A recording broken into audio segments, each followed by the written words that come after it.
Olá, eu comecei o comentário da introdução desse livro aqui. Será que é amor? O amor em diferentes modalidades de sofrimento na clínica, da Tatiane de Samanduca e Saulo Durso Ferreira. Bom, eu quero continuar a leitura da introdução.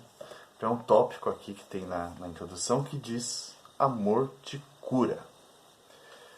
Curados da morte pelo amor, esse é o começo da vida de todos nós. E assim seguimos a vida, buscando relações amorosas, amar e ser amado. Só para recapitular aqui no vídeo anterior, no início da leitura da introdução, há um momento aqui em que é dito sobre a formulação de Freud sobre a pulsão de vida e pulsão de morte. Para a pulsão de vida, ele dá o nome de Eros, para a pulsão de morte, Thanatos. Isso são representações linguísticas, significantes linguísticos. Nada é natural, sempre costumo dizer aqui que tudo é uma questão de criação de linguagem para incorporar o mundo. E não é diferente com a psicanálise. A psicanálise é muito linguagem.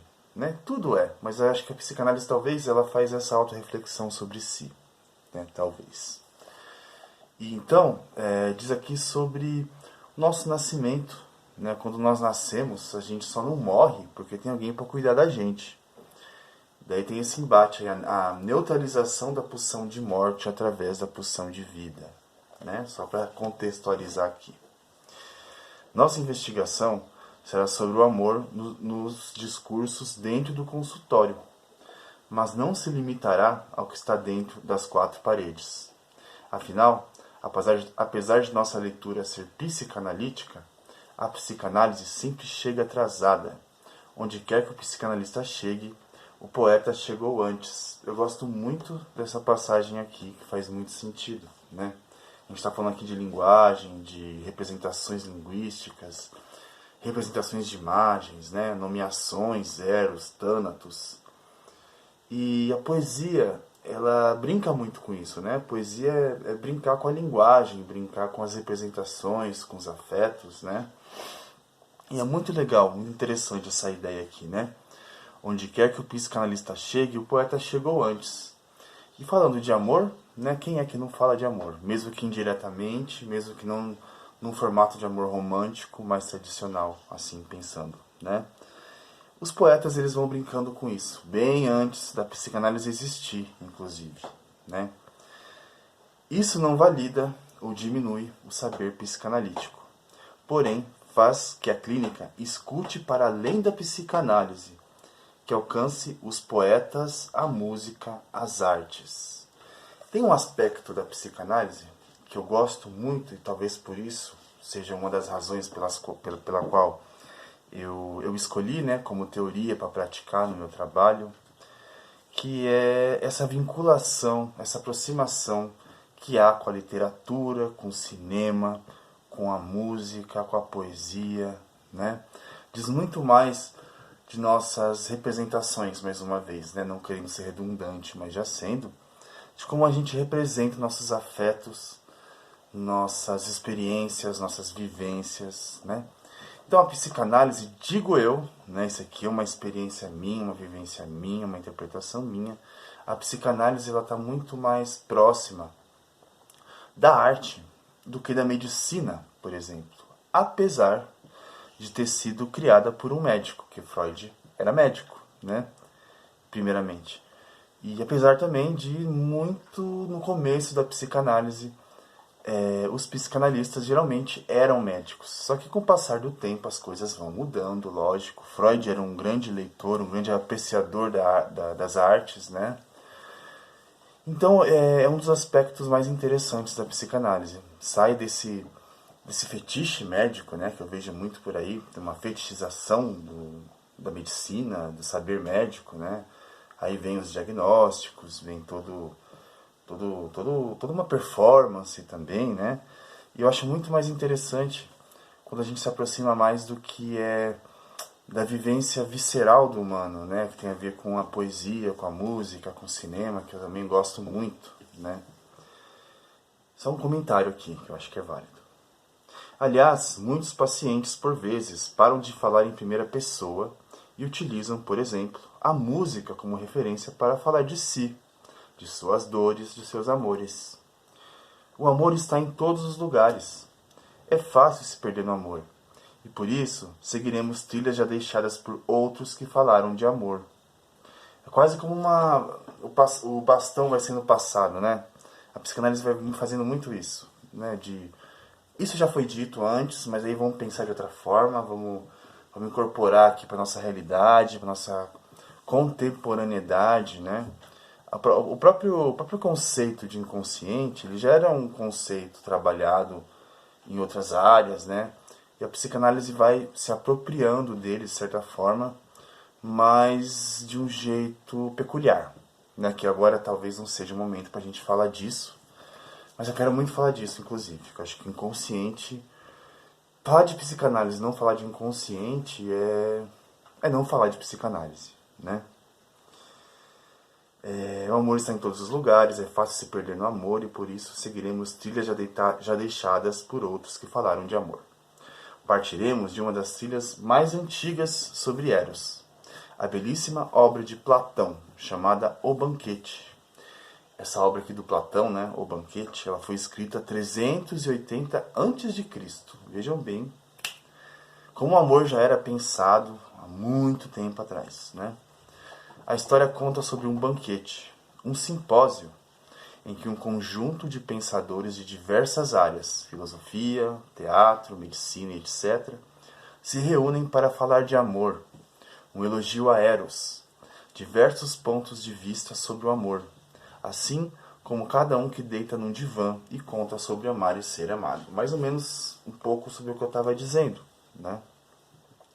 A palavra simpósio significa beber com, mas curiosamente, no banquete, eles misturaram vinho com água, pois estavam de ressaca da noite anterior em que comemoravam a premiação de um deles. Sendo assim, em vez de se embebedar de vinho, se embebedaram de amor. Um banquete de palavras para falar de amor. As palavras para falar de um sentimento do amor, né? Daí eu volto um pouquinho nessa ideia que eu defendo de que o amor não é uma instância, uma entidade sobrenatural, pura e natural que existe no universo e a gente o incorpora e o sente, né? De forma assim, simplista. O amor diz de muitas coisas, né? De muitas pessoas, muitas interpretações, muitos contextos, né? Muitas razões, né? Eu até me lembro de uma frase popular, acho que de uma música, né? O que é? O amor conhece razões que o amor desconhece, é isso? Será? Não sei. Por aí, né? Apresentaremos a seguir cada um dos discursos do banquete. Ou melhor, um fragmento do discurso e nossas interpretações pessoais. Vejam só como é importante a gente pontuar que se trata de interpretações, né? Por meio de associação livre, que é um ponto que eu já trouxe aqui, que faz parte do que eu faço aqui, né? Não faço roteiros, vou associando livremente e lendo, né? Lendo e associando livremente, não necessariamente nessa ordem, sempre, né? E a partir deles, né, ilustraremos com vinhetas clínicas sobre pessoas falando de amor em diversas nuances. Aí vejam bem, paixão, ódio, medo, raiva, vazio, ciúme, sadismo, idolatria, etc. De novo, né, para reforçar a ideia de que o amor não é um sentimento. O amor, a gente pode pensar como um sentimento, mas é um sentimento que engloba outros afetos, muitos afetos. Não é amor por amor, né? O amor salva, mas amor por favor.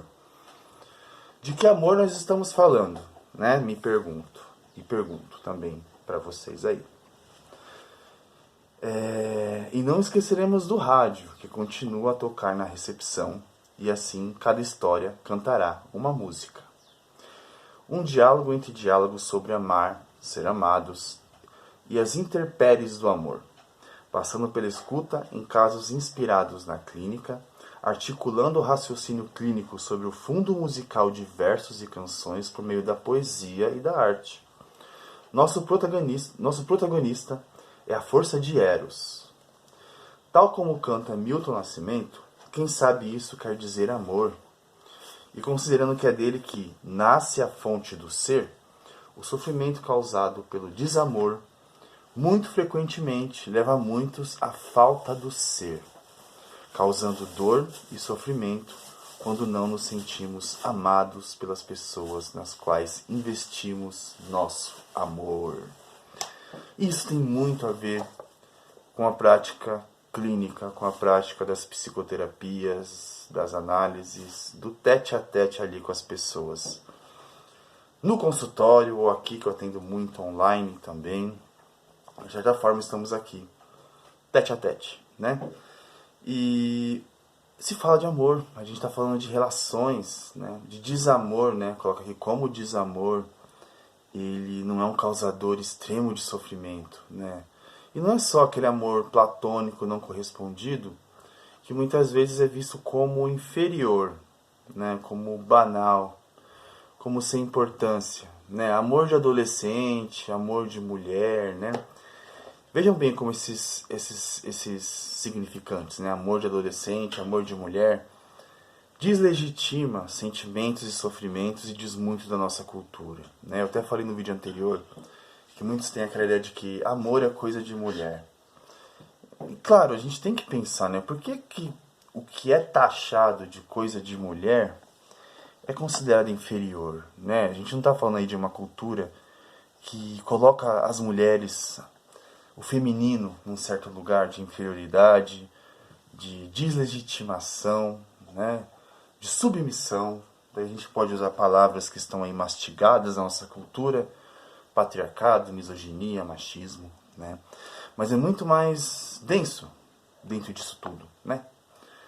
Então vejam bem, como amor, a gente começa a falar de amor, a gente pode ir para muitos campos, muitos campos. Eu acho muito legal aqui que o Saulo e a Tatiane, eles escolhem o banquete do Platão, né?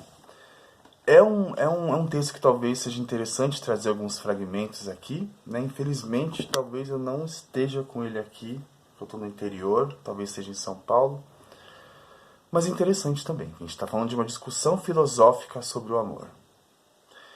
Bom, eu vou terminar a introdução no próximo vídeo, falta pouco. E, assim, tô me instigado a talvez explorar melhor esse livro aqui, em vídeos, né? Especialmente as vinhetas clínicas, né? Que começa aqui a introdução falando sobre o questionamento, né? O que será que se diz dentro de um consultório de psicanalista, psicólogo? Então é gostoso também, é interessante a gente pegar as vinhetas clínicas para pensar a nós e talvez matar um pouquinho dessa curiosidade sobre o que acontece dentro do consultório de nós, psicanalistas. Consultório simbólico aqui, que eu já coloquei, né? Pode ser esse lugar que eu estou aqui, onde eu uso para trabalhar também, atender. Enfim, né? Quando a gente fala de amor, a gente fala de nossas relações, a gente fala de nossos desejos, nosso sofrimento e também, por que não, as nossas alegrias.